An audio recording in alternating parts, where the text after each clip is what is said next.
Hello everyone. So in the previous lecture, we were talking about predicting prediction of the binding affinities, right? And now let us talk about the methods by which the binding affinities are predicted.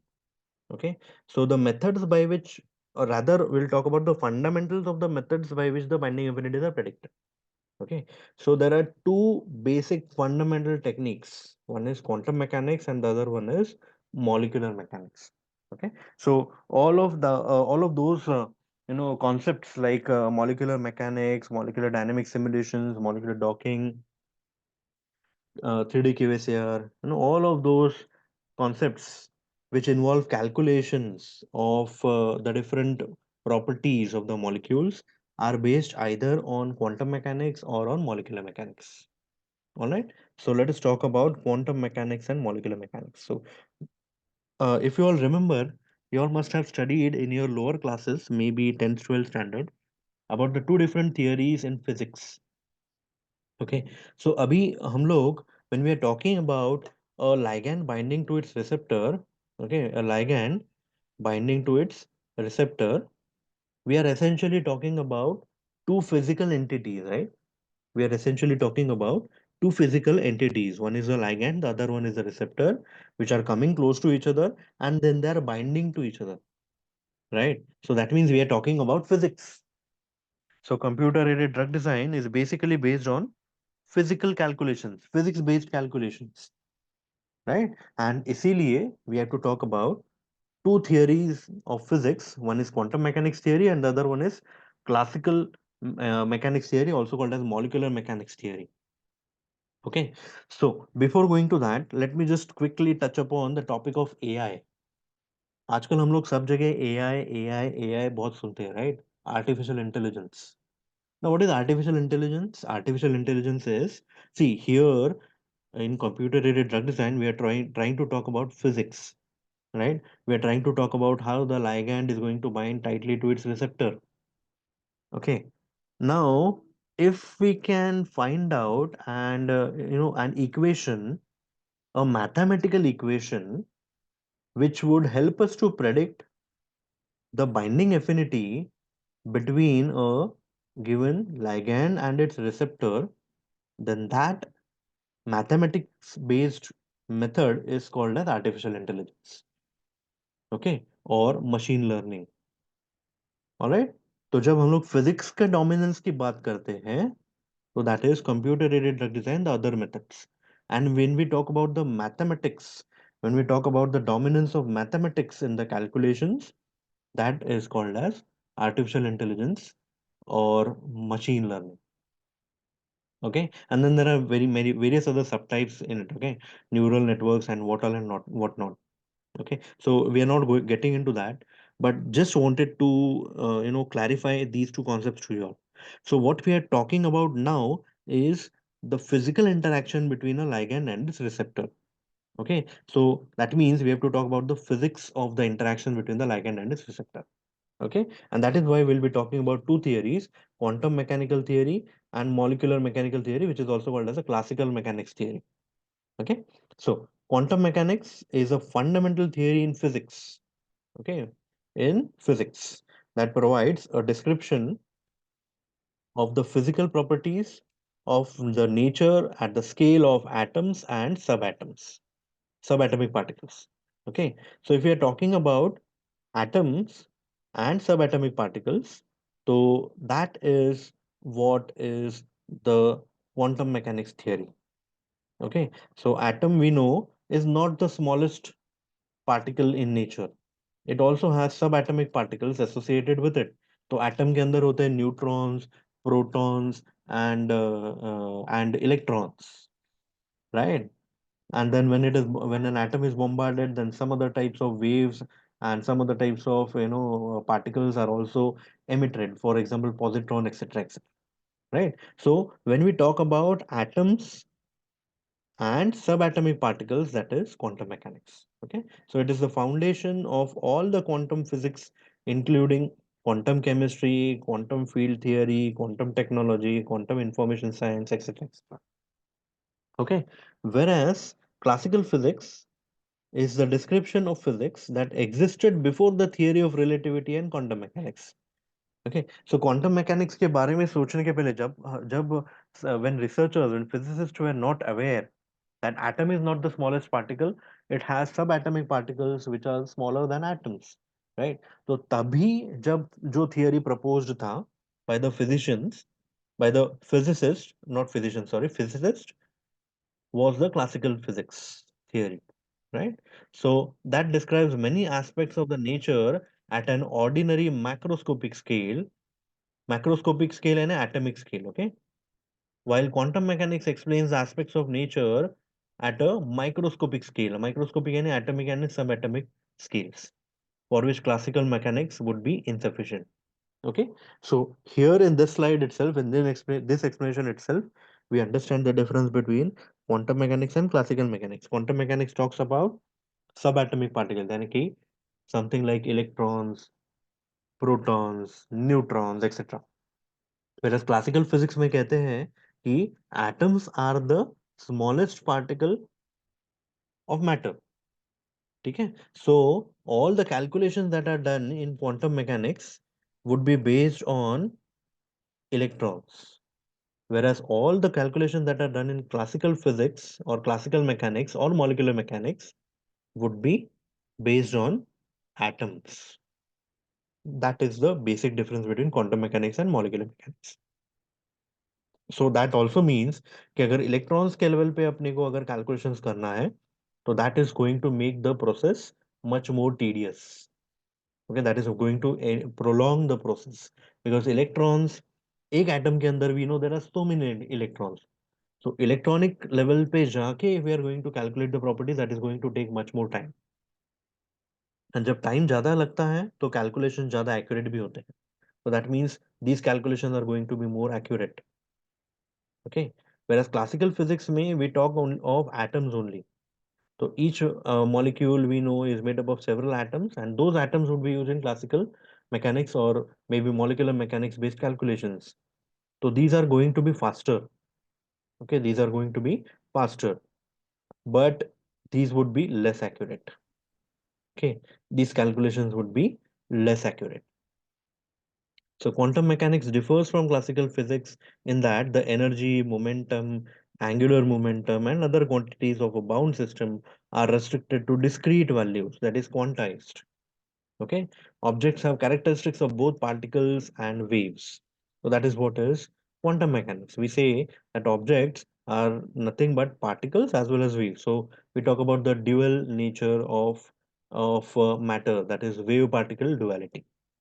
And there are limits to how accurately the value of a physical quantity can be predicted prior to its measurement, given a complete set of initial conditions, which is called as the uncertainty principle, right? Which is called as the uncertainty principle. Now we don't need to get into the basics of quantum mechanics and molecular mechanics, okay?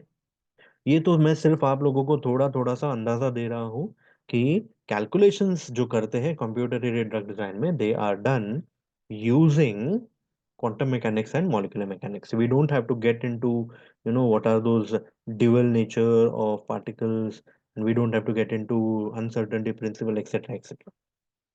Okay, and QM, that is quantum mechanics, is based on Schrodinger's equation and its solutions. Okay, so quantum mechanics is based on Schrodinger's equation and then its solutions. Okay, then molecular mechanics uses classical mechanics to model molecular systems. यानी कि it will use atoms as the smallest particle of nature. So these molecular mechanics calculations are based on Born-Oppenheimer approximation and its solutions. Okay, so the Oppenheimer approximation is assumed to be valid, and the potential energy of all the systems is calculated as a function of the nuclear coordinates using force fields. तो यहाँ पे हम लोग क्या करते हैं, force fields use करते हैं. Okay, and molecular mechanics can also be used to study molecule systems ranging in size and complexity from small molecules to large biological systems. Even we can think about material assemblies with many thousands to millions of atoms. Okay, so those from uh, maybe pharmacology or phytochemistry or medicinal chemistry, they usually talk about small molecules. Okay, how a ligand, how a drug is going to bind to its receptor. But those from pharmaceutics may think of larger biological systems, like for example, how a polymer, or not necessarily biological systems, okay, even non-biological systems. Like for instance, in their formulations, people from pharmaceutics, in their formulations, they can think of how a drug is interacting with the polymer that has been used in the formulation. Okay, so that can also be modeled using computer aided drug design. Okay, but जब जितना ज्यादा ज्यादा हम लोग इसमें atoms and molecules add करते जाएंगे, उतना ही उसका complexity of the calculations will go on increasing, right? In that case we cannot resort to quantum mechanics. We have to use molecular mechanics. Why? Because molecular mechanics would be more rapid as compared to quantum mechanics. Okay, because they consider atom as the smallest particle of matter, right? And in addition to that, because they are rapid and they are quite accurate also. Okay, they are not, it is not that ki if rapid hai to they will be inaccurate. No, they are quite accurate. They are not as accurate as our quantum mechanics calculations, but definitely molecular mechanics calculations are good enough, okay, for much of the understanding of how the ligands interact with the receptors, or maybe how the the different components of a formulation interact with each other. Okay, so that is something that is studied using molecular mechanics. So all atom molecular mechanics methods have the following properties. One is each atom is simulated as one particle.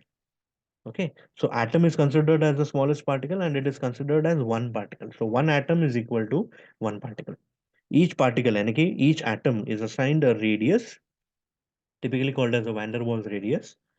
Each atom, that is each particle, is given a polarizability value and a constant net charge, which is generally derived from quantum calculations and or experiments. Okay, so what is done is each atom which is considered as a particle is assigned a radius, it is assigned a polarizability value, and it is assigned a net charge. And then bonded interactions are treated as springs with an equilibrium distance equal to the experimental or calculated values. Okay, so for instance, if we are talking of one atom bonded to another atom via a single bond, okay, so this bonded interaction will be considered as a spring. Okay, it will be considered as a spring, and these two will interact with each other as if they are the two ends of a spring. So we can compress this spring from both the sides. We can extend this spring on either sides, right? So that is how the molecular mechanics calculations are done. So in short, if we have to talk about the differences between quantum mechanics and molecular mechanics, these would be the differences. Okay, quantum mechanics versus molecular mechanics, which are also called as classical mechanics. Okay, so quantum mechanics may they consider electrons as the smallest unit, whereas molecular mechanics may they'll consider atom as the smallest unit. Quantum mechanics are based on Schrodinger's equation and its solutions, whereas molecular mechanics is based on Born-Oppenheimer approximation and its solutions. Okay, and quantum mechanics are computationally more expensive, hence are slower method of calculation of properties, whereas molecular mechanics are computationally less expensive, hence are a faster method of calculation of properties. One more point of difference, quantum mechanics tend to increase, I mean the calculations tend to increase the accuracy, whereas molecular mechanics are also accurate, but they are slightly lesser accurate as compared to quantum mechanics.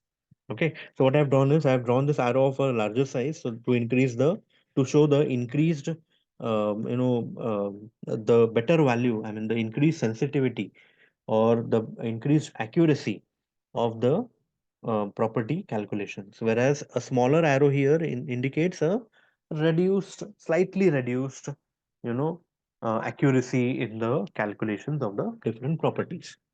Okay, so that is what is quantum mechanics versus molecular mechanics. इसका मतलब क्या हुआ? इसका मतलब ये हुआ, see, what we'll do, will for in order to calculate the properties, the physicochemical properties or whatever we are trying to calculate using computational computer aided drug design, what we'll try to do is we'll do the atom level calculations, yani ki polarizability, van der Waals radius, etc. We'll calculate those properties using quantum mechanics, because we know quantum mechanics is very very, I mean, it will give us very very accurate values. And एक बार ये जो values आ गया, then we'll use those values for doing molecular mechanics, because we know molecular mechanics are slightly less accurate, but they are much more rapid than quantum mechanics calculations, right? So this is what is the usual flow in any computer aided drug design or molecular modeling experiment. All right. Now, in addition to quantum mechanics and molecular mechanics, we also have semi-empirical ab initio quantum chemistry methods, or they are also referred to as density function theory, DFT. So, quantum mechanics are slowest and the most accurate. Molecular mechanics are slightly less accurate, but very very fast. इन दोनों के बीच में आता है इन दोनों के बीच में आता है सेमी एम्पिरिकल और ab initio और chemistry methods, this quantum chemistry methods, और DFT in density function theory. ठीक है. So in cases where we can not use quantum mechanics और molecular mechanics, we can also resort to using the semi empirical methods for calculation of properties. Okay, so these methods are often used to provide optimized parameters for the molecular mechanics calculations and also provide an estimate of the electronic properties. So they will talk about not only the atomistic properties but also the electronic properties like electrostatic potential, polarizability, etc. of the drug candidate that is going to influence the binding affinity. तो binding affinity का calculation अगर अच्छा करना है अपने को, and if we need to understand how good the ligand is binding to its receptor, in other words binding affinity prediction, so we can follow this particular protocol, use quantum mechanics or semi empirical methods, and those calculated properties can be further used in molecular mechanics based methods, right? So that is what we are mentioning over here. सबसे accurate quantum mechanics, second most accurate semi empirical methods, and then molecular mechanics. Again, सबसे fast molecular mechanics. It's next semi empirical, and sub least fast is quantum mechanics. Okay. So molecular mechanics methods may also be used to provide semi quantitative prediction of the binding affinity. Also, knowledge based coding functions may be used to provide binding affinity estimates. So we can have something called a knowledge based scoring function to provide the binding affinity estimate, something similar to artificial intelligence, right? And then these methods use linear regression, machine learning, neural networks, and other statistical techniques to derive predictive binding affinity equations by fitting the experimental affinities to computational derived interaction energies between the small molecules and the target. तो यहाँ पे हम लोग क्या बात कर रहे हैं? We are talking about artificial intelligence. Okay, we are talking about artificial intelligence and we are talking about machine learning. ठीक है? So molecular mechanics can also be used. The calculations that are done using molecular mechanics can also be used to derive equations, right? Mathematics based equations, statistics based equations.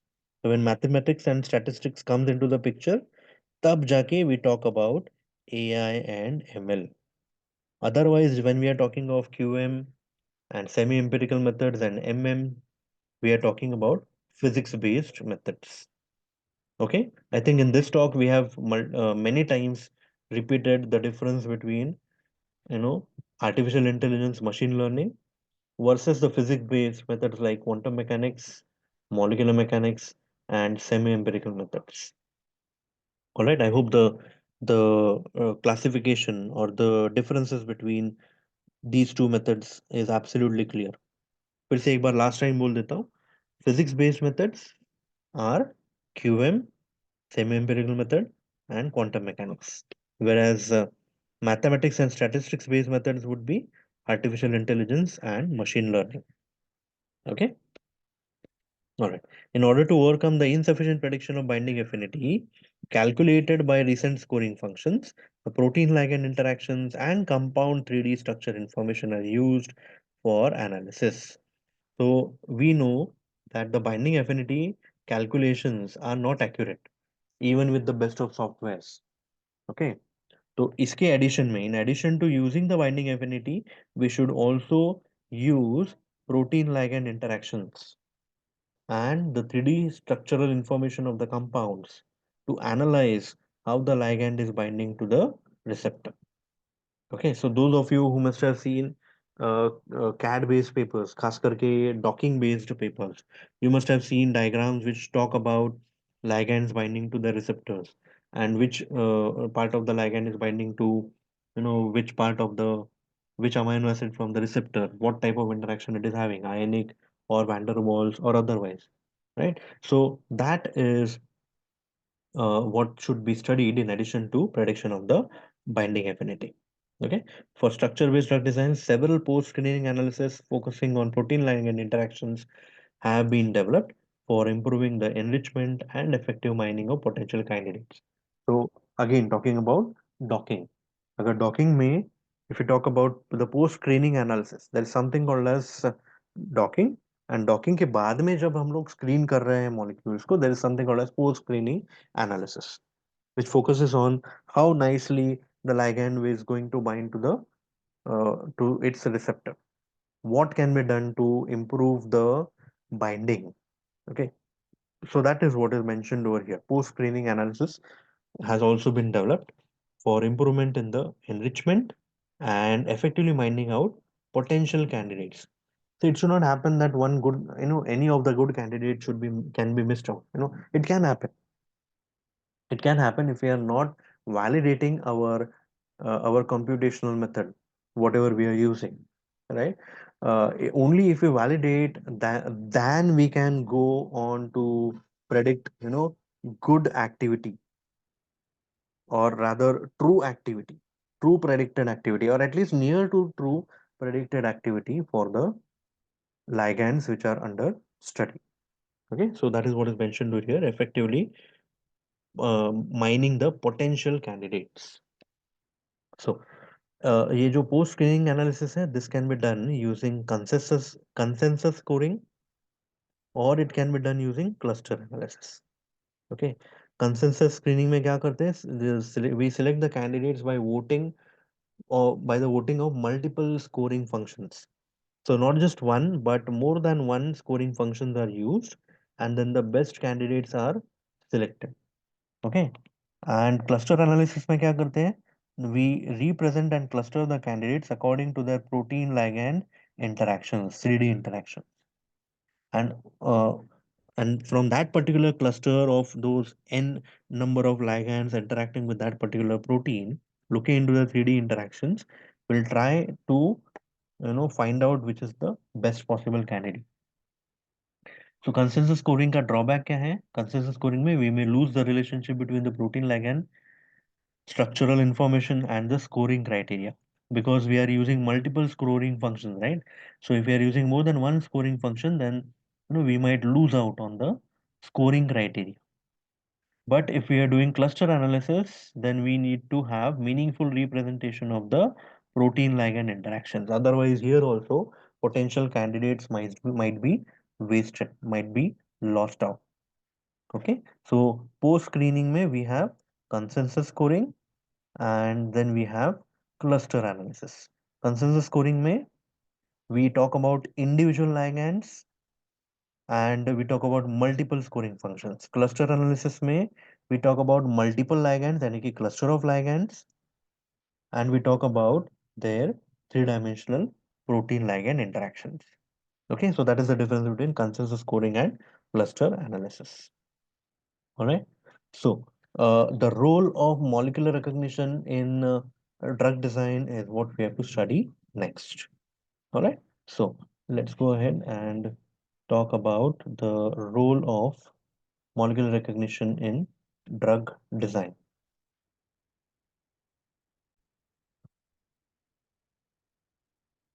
Okay, so what do we mean by molecular recognition? Okay, in drug design. See, when we have a receptor, okay, when we have a receptor and a ligand is going to bind to it, okay, that ligand should be recognized by that molecule, by the receptor, and that receptor should be recognized by the ligand. Obviously, we do not have any, methodical approaches to it. We do not have any, something like, for example, we recognize our friends, our family members. That kind of recognition is not going to be there, definitely.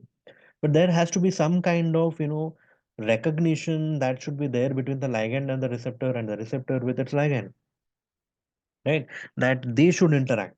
It should not happen that the ligand is going and binding to each and every random target or each and every receptor in the body and producing side effects, right? So all those receptors, of all those enzymes, of all those targets that are there in the body, the ligand should go and precisely bind to its own target. So that is what is known as molecular recognition. Okay. So molecular recognition is very important in every aspect of life, from replication of the genome through genetic transcription and protein translation to the assembly and integrity of complex multicellular organisms such as human beings. Right. So we have so many of those aspects of life जहाँ पे molecular recognition is very very important. For example, replication of the genome, replication of DNA, right? And then the DNA getting converted into mRNA and mRNA getting converted into proteins, right? So everywhere molecular recognition is important. Now, drugs which may modify any of these life processes also derive their actions by absolute control of molecular recognition.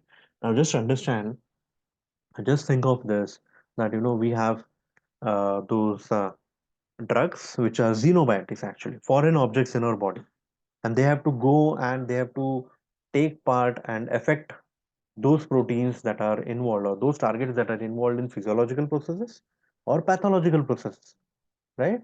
तो अगर जाके interfere करना है किसी life process के साथ में, then those drugs have to be absolutely specific, right? The drugs have to be absolutely specific. That means the drugs have to be have to be, you know, recognizing which life processes they are going to affect. Now, understanding the underlying physical basis for an association between drugs and the receptors is the ultimate task of drug design. So we know that physically the ligand is going to bind to its receptor, or the receptor is going to physically bind with its ligand. So understanding the association between the drug and the receptor is a very, very important task of drug design, so that new affinities can be predicted for new drugs, right? So molecular recognition is very, very important in drug design. So how do we make the drugs to recognize their targets? By enhancing the shape complementarity. फिर से वही वाला example अपना, ठीक है? ये एक protein है एंड अपने पास दो तीन ड्रग्स हैं, one of this shape, one of this shape, and the third one of this shape. Which one is going to bind? The third one. Why? Because it is complementarity in shape. Point number one. And if I can introduce some complementarity in charge, okay, and if we are going to introduce some complementarity in charge, then definitely this there will be molecular recognition, right? So shape wise and charge wise, this ligand is going to bind to its own receptor. It is not going to bind anywhere and everywhere. It is not going to bind all those different targets, all those different proteins, nucleic acids, enzymes, etc., that are present in the body, and it is not going to cause side effects, right? So that is what is important in drug design. Now, this is a challenge requiring a detailed knowledge of the physical forces that comprise the drug receptor interactions and an understanding of the thermodynamics of the association. See, one is physical forces, यानी ionic interactions होंगे, van der Waals interactions होंगे, या what type of interactions होंगे. So that is one part, and the other part is the thermodynamics of the association. Okay, so when a ligand is binding to its own receptor, there will be changes in the thermodynamics, the free energy change, as we say, right? Gibbs free energy change. So we have studied that equation for delta G, right? So we have to study how much of change will be brought about in the Gibbs free energy of the system. Okay, Gibbs free energy of the system. Okay, and that is what is the thermodynamics of the association. Okay, so physical forces, the physical kind of binding, the different types of forces of interaction, and the thermodynamics of the association that needs to be studied when we need to understand what is molecular recognition. Okay, so ultimately, when we study the physical forces, that is the types of bonding, and the thermodynamics of association, we ultimately determine the strength of the drug receptor interaction.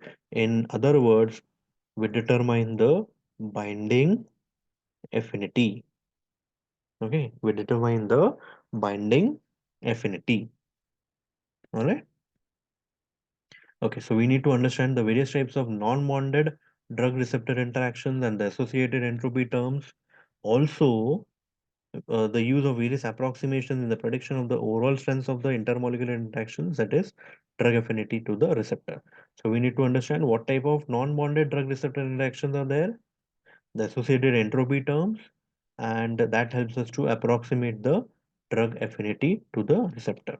Okay, it should be understood that while the principles of molecular recognition are reasonably well understood, the business of predicting the binding affinities between the drug and the receptor is still far from an exact science. And that is the reason why we have, our own limitations of predicting the binding affinities. Okay, so molecular recognition is important, but prediction of binding affinities is a different ball game altogether. So it needs sophistication of the the different computational softwares that are available in the market. It needs sophistication in the force fields that are used in these calculations. Okay, and that's the reason why predicting binding affinities is often a very important task, the most important task rather, in computational drug design, computer aided drug design. Okay, so in the coming lecture, we'll talk about thermodynamics of you know the drug binding to its receptor. Okay, so I think we'll do that in the next lecture. Yeah. So as of now, we have talked about the importance of molecular recognition in drug design. All right. So we'll stop here for the time being.